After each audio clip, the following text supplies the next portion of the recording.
Alright, I am Gavin Keller, and this is my part 1 of the project.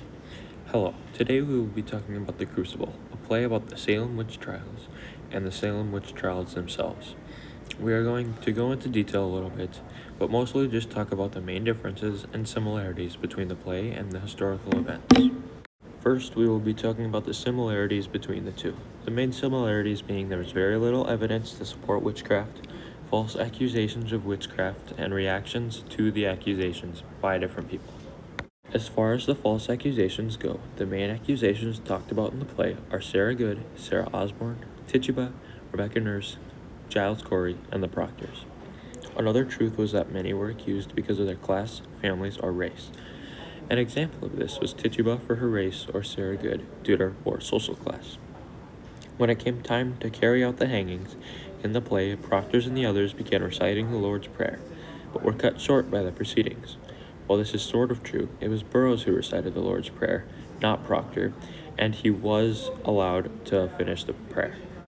Just like in the book, there was very little evidence in real life to convince those accused of witchcraft.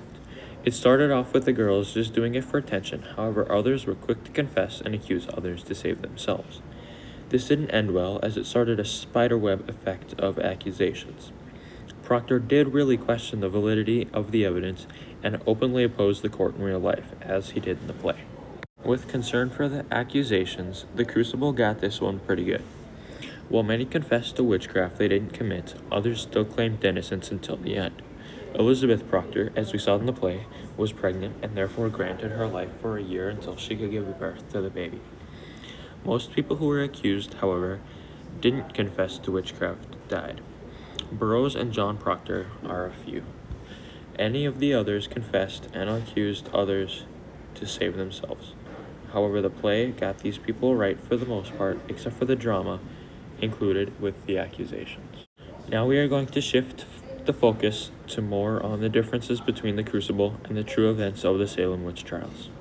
While there are way too many to count, I only have enough time to tell you about a few of these differences and group them together. The first difference is with John Proctor's character in the play versus John Proctor in real life.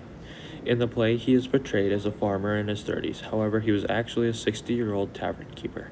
He also didn't have any tension in his marriage as he does in the play. One more minor difference I found interesting was that John Proctor and Giles Corey did not like each other in real life. They didn't get together and come up with a petition as they do in the play. Next up is Abigail Williams, who is another main character in the play that was portrayed differently as a character than she was in real life. In the play, she is in her late teens and had been living with her uncle as she was sent out of her house by Elizabeth Proctor due to having an affair with John Proctor.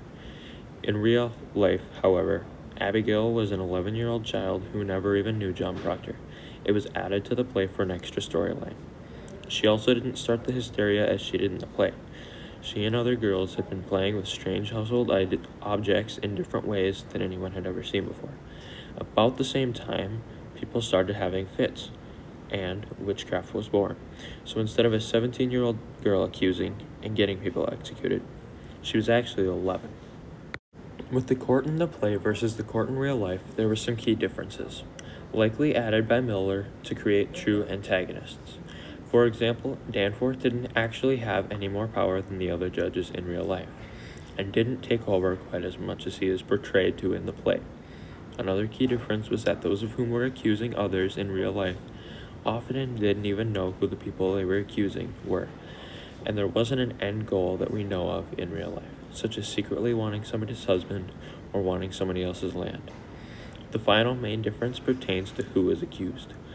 The only minor accused in the play was Mary, who was portrayed as the same age as the other girls.